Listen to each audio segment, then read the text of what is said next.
Teresa Lusk is the host of the Teresa Lusk Show. She's also a Christian counselor, a pastor, commentator. You were kind of a wild child when you were young, weren't you, Teresa? Just a little bit. How are you? Just a little bit. I'm doing all right. We live in a bizarre world.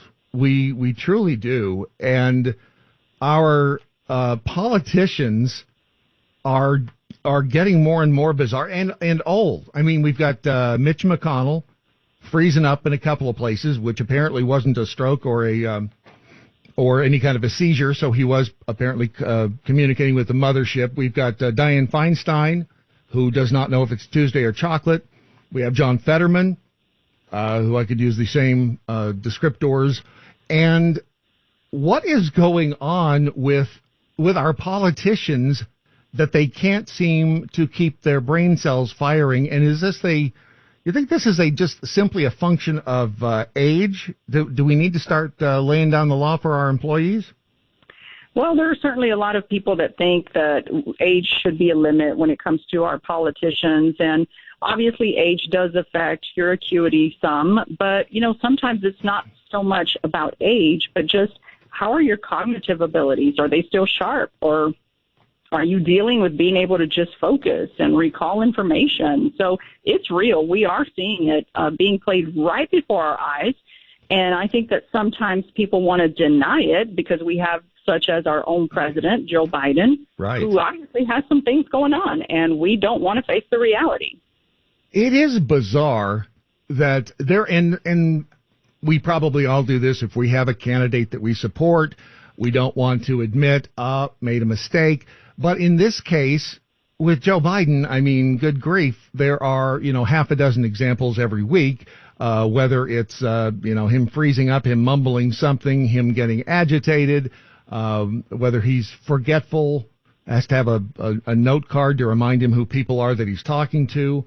And there's an argument to be made that he's putting the health and welfare and safety of the country at risk, not being at full faculty, isn't there? Absolutely. And it's very real. I think it's undeniable, although you obviously see the media still denies it. But that's very concerning. And I think that it's fair for Americans to start questioning the validity of this push to be able to test the cognitive abilities and acuity of our leaders. We want to know that we're going to have a leader that's going to be able to make some sound decisions for Americans. And when you have somebody such as the president you have proof of how bad or maybe even how aggressive some of his lack of cognitive abilities are, it does make you go, maybe this is something we should consider for our politicians. And I know people can say, well, we kind of crossed the line a little bit with, some discrimination, et cetera. But I don't think so. I think if we make them go through a physical checkup, there's nothing wrong with checking cognitive abilities.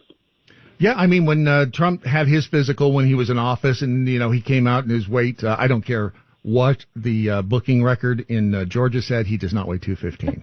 Sorry, not happening. Yeah. And I'm a fatty too, so I can say that. But they were critics of Trump were all over that. He's obese, he's this, he's big, fat, blah blah blah.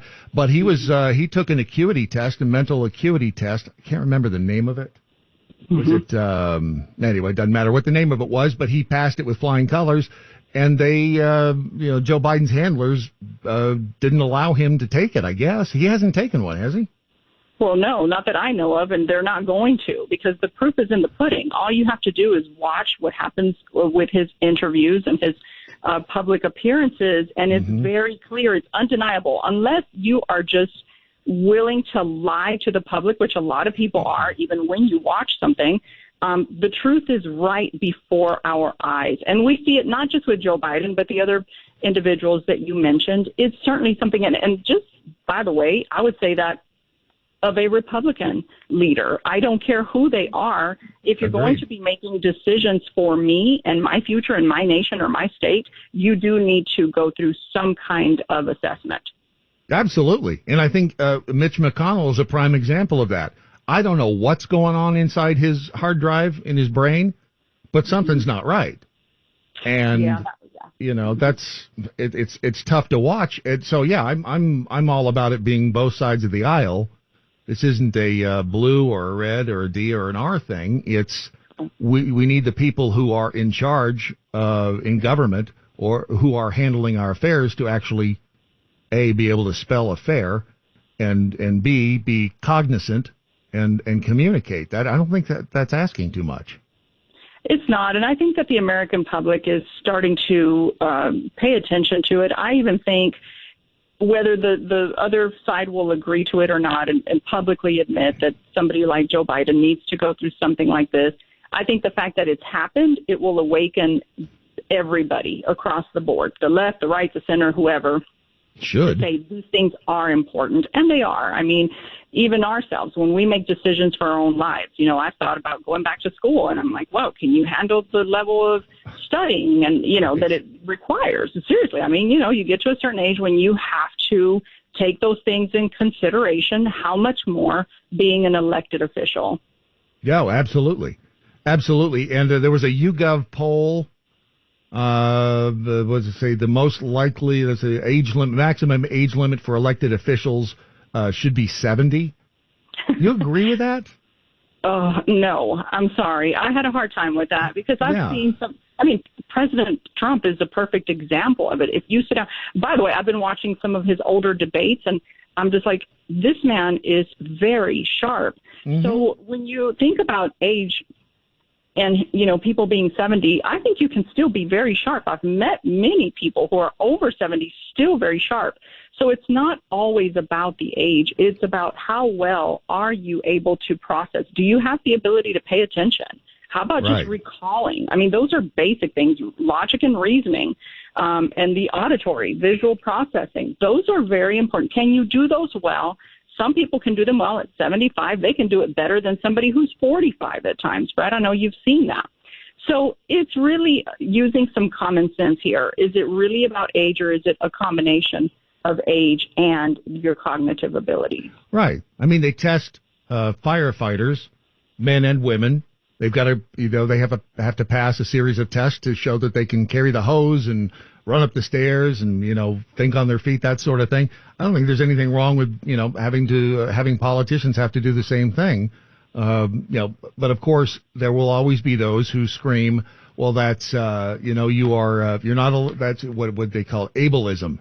You know, especially in the case of like John Fetterman, who, correct. I don't know what's going on there, but there was a Pew Research poll. About half of Americans say the best age for a U.S. president is in their 50s.